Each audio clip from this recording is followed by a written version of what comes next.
Assalamualaikum warahmatullahi wabarakatuh. Halo pemirsa UB TV, berjumpa lagi dengan kami di agenda Mutiara Iman. Nah, pada kali ini perkenalkan nama saya Muhammad Sulaiman Fauzan, mahasiswa S1 Program Studi Ekonomi Islam, Fakultas Ekonomi dan Bisnis Universitas Sriwijaya. Nah, kali ini teman-teman kita akan sedikit membahas gitu ya mengenai tema utama kita, yaitu menata kembali tujuan hidup menuju keberkahan. Nah, beberapa hari yang lalu saya mencoba untuk mengupas kembali ada beberapa ayat yang ketika itu saya hafal waktu saya SD. Nah, tapi ketika saya SD, surat ini saya hafal hanya sekedar hafal saja. Namun ketika saya beranjak dewasa, ketika saya umurnya 20 tahun, saya mencoba membaca kembali dan mengupas kembali isi dari kandungan surat ini. Nah, surat ini sangat luar biasa sekali. Kenapa? Surat ini menjadi salah satu bentuk bahwasanya kita harusnya memiliki orientasi yang berbeda bagi seorang muslim. Jadi kita harus mengetahui bahwasanya kita menyadari dan mengimani bahwasanya ada hidup setelah kematian. Maka tentunya tujuan kita itu tidak hanya sekedar di dunia saja.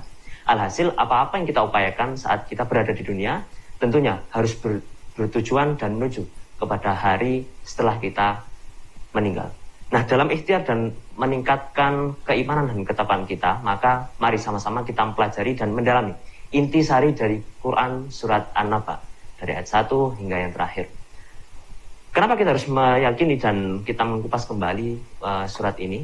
Yang pertama adalah kita harus meyakini dan menyadari bahwasanya ada kehidupan setelah kita meninggalkan dunia. Nah, yang kedua, kita harus menentukan sikap bagaimana akhirnya kita harus berperilaku dan juga melakukan sesuatu di dunia ini.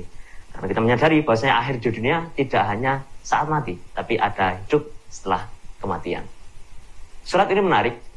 Dalam beberapa kelas saya di kelas digital marketing, maka saya sering mengajari bahwasanya ada yang dinamakan dengan hook ya. Surat ini juga memiliki hook yang sangat menarik, diawali dengan sebuah pertanyaan. Pertanyaan yang sangat besar dan akhirnya kita juga berpikir dan bertanya-tanya gitu. Kemudian surat ini juga menawarkan suatu customer journey yang menarik. Jadi kita dibawa dari alur awal ayat, kemudian di tengah-tengah kita diberikan sesuatu yang menarik juga, dan diakhiri dengan suatu kesimpulan yang akhirnya menyadarkan kita bahwasanya adanya hidup setelah kematian. Dan terakhir adanya ayat-ayat atau copywriting ya, jenis-jenis surat atau ayat yang dibawakan juga sangat menarik dengan berbagai macam kata dan berbagai macam pilihan kata yang tepat dan kita bisa sadari untuk kita ambil pelajarannya. Kita coba awali dengan satu ayat yang pertama, yaitu amma yatasaalun an nabail azim alladzi hum fihi mukhtalifun. Surat ini diawali dengan sebuah pertanyaan besar bahwasanya ada terdapat perdebatan dari orang-orang musyrik dan orang-orang kafir waktu itu mengenai suatu berita yang besar, atau bisa kita katakan sebagai suatu berita yang trending saat itu, yaitu mengenai tentang adanya hari akhir. Sebagian mereka mengatakan bahwasanya mereka percaya adanya hari akhir, dan sebagian mengatakan bahwasanya mereka tidak percaya akan hari akhir. Dan di surat ini disebutkan bahwasanya mereka berargumen dan mereka saling mengingkarinya. Namun bagaimana kebenarannya? Maka dijelaskan di ayat berikutnya. Kita menyadari bahwasanya di surat Al-Hajj ayat 1-2 disebutkan bahwasanya ya ayuhan nasu taqu rabbakum inna zalzalata sa'ati syai'un 'adzim. Bahwasanya hari kiamat itu adalah suatu yang sangat menggemparkan dan suatu peristiwa yang sangat besar. Dan di ayat berikutnya disebutkan bahwasanya bahkan pada saat peristiwa itu terjadi, maka seorang ibu akan melupakan anaknya, seorang yang hamil akan keguguran, dan kemudian seorang ayah atau seorang kepala keluarga akan meninggalkan keluarganya. Nah, ini menandakan bagaimana suatu peristiwa itu sangat besar dan ketika itu terjadi. Nah, ayat ini sebenarnya sudah membuktikan dan mampu meyakinkan kita bahwasanya ada hari setelah kematian. Tapi dalam surat An-Naba kita dicoba untuk memberikan penjelasan yang lebih gamblang lagi, apakah benar ada hari setelah kematian. Kemudian dilanjutkan dalam firman-Nya ayat 4 dan 5. Jangan sekali-kali demikian, bahwasanya kelak kita akan mengetahuinya dan kelak kita akan merasakannya. Kita akan mengetahui bahwasanya hal itu atau hari itu akan benar-benar terjadi.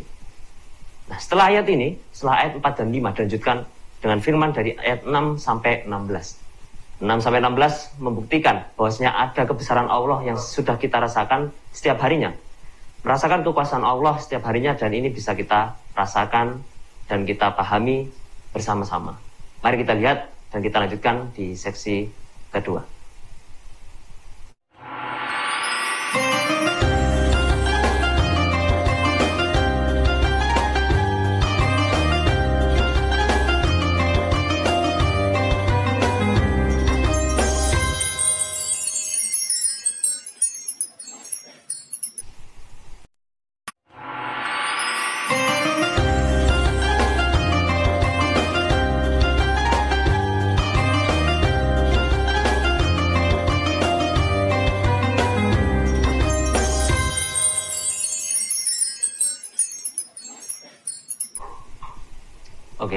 kita berjumpa lagi di seksi kedua. Kita akan membahas seputar ayat dari ayat 6 sampai 16 yang menandakan bahwasanya ada ayat-ayat kekuasaan Allah yang dapat kita rasakan sehari-hari. Yang pertama adalah Allah menjadikan bumi sebagai hamparan. Bagaimana bumi ini sangat luas sekali dan kita merasakan bagaimana kenikmatan-kenikmatan di dalamnya. Yang kedua adalah menjadikan gunung-gunung sebagai pasat. Dan kita melihat bagaimana penelitian bahwasanya memang gunung dijadikan sebagai pasat agar tanah kita tetap terjaga, tidak terguncang dan tidak saling bertabrakan. Yang berikutnya, menciptakan kita berpasang-pasangan. Ini tidak hanya berpasangan antara laki-laki dan perempuan, daripada itu. Banyak sekali makhluk-makhluk ciptaan Allah yang diciptakan berpasang-pasangan. Kemudian dijadikan tidur sebagai istirahat, malam sebagai pakaian, kemudian siang menjadi waktu kita untuk mencari pekerjaan. Dan berikutnya dibangun 7 langit yang sangat kokoh dan juga matahari sebagai pelita. Kemudian diturunkannya hujan dari awan-awan yang dari hujan itu akhirnya tumbuh berbagai biji dan tanaman. Dan juga tumbuh kebun-kebun yang rindang dan rimbun daun-daunnya. Nah kemudian dari ayat-ayat ini disebutkan bahwasanya Allah memberikan begitu banyak karunia dan membentuk keagungan Allah Subhanahu wa taala yang dapat kita rasakan dalam kehidupan. Nah, berikutnya ketika kita rasakan ini akhirnya menyadari bahwasanya banyak sekali kenikmatan-kenikmatan yang sudah diberikan kepada kita. Dan ayat-ayat ini sebagai bukti bahwasanya kalau misalnya tanda-tanda kebesaran ini bisa kita rasakan, apakah ini tidak bisa membuktikan bahwasanya ada hari setelah adanya kematian yang dijanjikan oleh Allah Subhanahu wa taala. Allah menyadarkan kita bahwasanya kita berupaya dan menyadarkan kita bahwasanya mampukah kita berpikir secara logis bahwasanya dengan apa-apa yang sudah terjadi dan kita rasakan di dunia ini, apakah ini belum bisa menjadi bukti bahwasanya ada hari setelah kematian. Kemudian kita melihat ayat-ayat berikutnya bahwasanya ada 2 konsekuensi atas ketidakpercayaan kita atau kepercayaan kita atas hari setelah kematian. Yang pertama, ketika kita tidak percaya maka kita akan termasuk orang-orang yang disebutkan dalam ayat 17. Inna yaumal fasli kana miqata, bahwasanya hari setelah kematian atau hari kiamat itu sudah ditentukan waktunya. Ataupun kita lihat di ayat-ayat berikutnya di ayat 21 sampai 30 bahwasanya inna jahannama kanat mirsada, bahwasanya jahanam atau neraka jahanam itu diberikan kepada orang-orang yang melampaui batas. Melampaui batas, kemudian mereka di masa hidupnya mendustakan ayat Allah Subhanahu wa taala. Kemudian mereka juga tidak meyakini adanya hari setelah kematian. Nah, digambarkan bagaimana neraka itu bahwasanya di dalamnya itu kita merasakan masa yang sangat lama. Panas sekali, tidak ada kesejukan di dalamnya, kita tidak diberikan minum selain air yang pedih dan air yang mendidih dan juga nanah di dalamnya. Nah, inilah yang menjadi kita takut gitu ya, karena durasi yang sangat panjang dengan siksaan yang begitu luar biasa. Nah, kemudian konsekuensi yang kedua, ketika kita percaya akan hari setelah kematian, maka kita termasuk dari orang-orang yang innalil muttaqina mafaza, bahwasanya kita sebagai orang yang bertakwa, maka kita akan mendapatkan kemenangan. Di dalamnya begitu banyak kenikmatan-kenikmatan dalam surga, ada begitu banyak contohnya seperti kebun-kebun, kemudian ada buah-buahan, kemudian juga ada gelas-gelas yang penuh dengan minuman. Kemudian juga di sana kita mendengarkan percakapan-percakapan yang tidak memiliki kesia-siaan atau tidak mengandung kedustaan. Maka sebenarnya 2 konsekuensi ini sudah memberikan kita pilihan. Apakah kita nanti akan percaya ataukah kita nanti tidak akan percaya akan kehidupan setelah kematian. Rabbis samawati wal ardi wa ma bainahuma rahman la yamlikuna minhu khitaba. Bahwasanya Rabb Subhanahu wa taala yang memiliki langit dan bumi dan di antara keduanya, dan kita tidak punya hak untuk berbicara kepadanya. Kenapa kita tidak memiliki hak berbicara kepada Allah Subhanahu wa taala? Karena pada hari itu, pada hari yang luar biasa itu, kita akan merasakan hari di mana ruh dan para malaikat saling berbaris, berbondong-bondong untuk melakukan sesi evaluasi yang sangat besar sekali. Dan akhirnya kita menyadari bahwasanya apa yang selama ini kita sudah lakukan dalam hidup, apa yang selama ini kita lakukan, apakah bermanfaat, apakah sudah mampu dan cukup untuk masukkan kita ke dalam surga, ataukah pada akhirnya kita harus masuk ke dalam neraka terlebih dahulu, dan lain sebagainya. Maka dari itu surat ini menyadarkan kepada kita bahwasanya pertama, kita menyadari bahwasanya begitu banyak keagungan Allah dan begitu banyak ayat-ayat Allah yang sudah dapat kita rasakan manfaatnya. Kemudian dibuktikan bahwasanya dan dijanjikan bahwasanya ada hari setelah kematian. Dan kemudian kita diberikan pilihan, apakah kita percaya, apakah kita tidak percaya. Dan terakhir, bahwasanya dijanjikan ada hari setelah kematian, di mana hari itu yang sangat besar sekali, dan kita akan merasakan begitu banyak ketakutan di sana, dan kita merasakan apa yang sebenarnya kita harus lakukan di dalam dunia ini. Berikutnya, pembahasan mengenai apa yang harus kita lakukan dalam dunia ini akan kita bahas di seksi ketiga.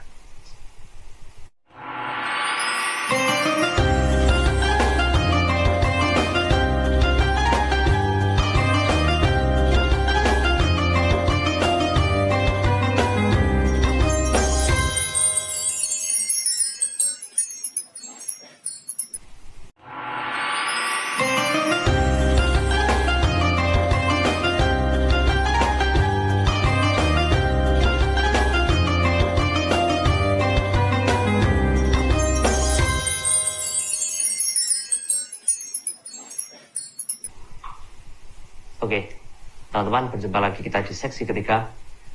Di seksi sebelumnya, kita sudah membahas bahwasanya ada dua konsekuensi antara kita akan masuk ke dalam neraka atau kita masuk ke dalam surga.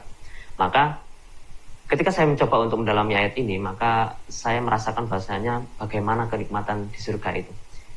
Misalnya kita minta sebuah minuman, atau misalnya minta pisang goreng ketika di surga. Maka pisang goreng ini adalah pisang goreng yang sangat luar biasa kenikmatannya. Pisangnya diolah dengan cara yang sangat baik, kemudian tepung-tepungnya juga dibuat dengan sangat baik, dan dimasak dan diolah dengan cara yang sangat baik. Maka pertanyaannya adalah, ketika kita di dunia, ketika kita ingin mendapatkan suatu produk, atau ketika kita ingin mendapatkan suatu barang yang begitu mewah, dengan olahan yang begitu istimewa, maka kita akan mengeluarkan biaya yang lebih banyak. Contohnya, kita mengenal namanya mangga. Mangga itu dibagi dengan 3 jenis, ada yang grade A, grade B, dan grade C. Maka ketika kita menginginkan yang grade A, maka kita membutuhkan sumber daya yang lebih tinggi, dan kita harus membayar dengan biaya yang lebih tinggi. Pun sama dengan halnya ketika kita masuk ke dalam surga. Surga adalah bentuk kenikmatan yang sangat luar biasa. Maka untuk mendapatkan surga, kita harus memiliki pengorbanan yang begitu besar. Lebih besar dibandingkan ketika kita menginginkan surga di taraf yang kecil.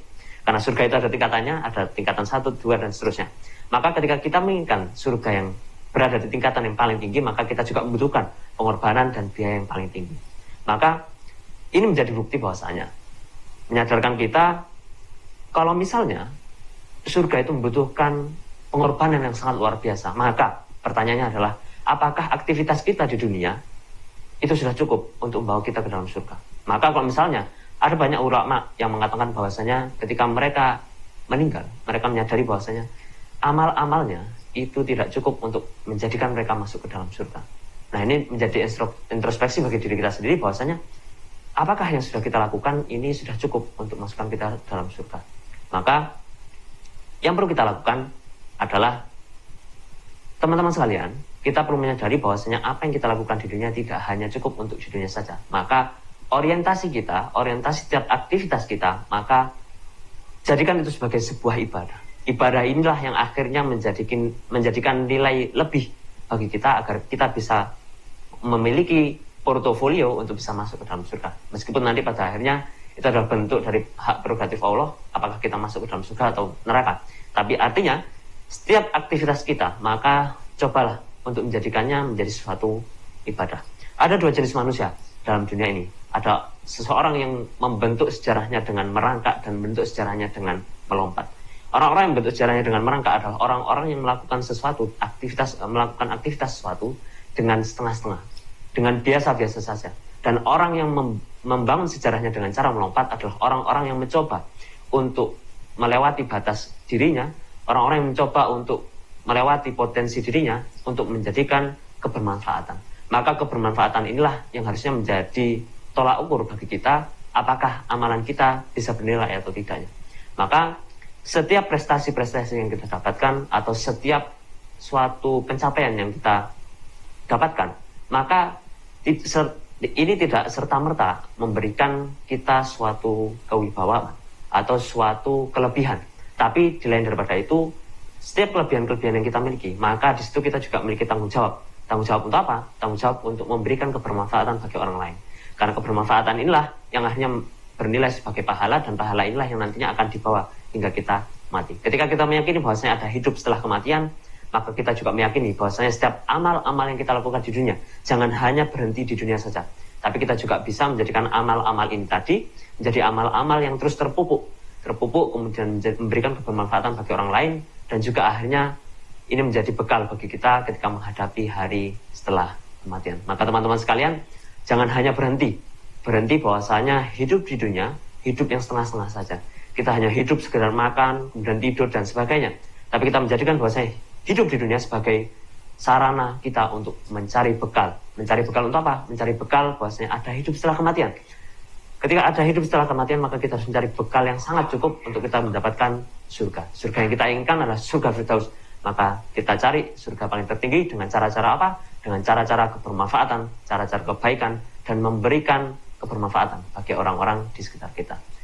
Terima kasih teman-teman BTV telah menyimak sesi kita pada kali ini. Semoga apa-apa yang sudah kami sampaikan dapat keberkahan dan juga memberikan kebermanfaatan bagi teman-teman sekalian. Terima kasih, saya Shalih Fauzan, pamit undur diri. Wassalamualaikum warahmatullahi wabarakatuh.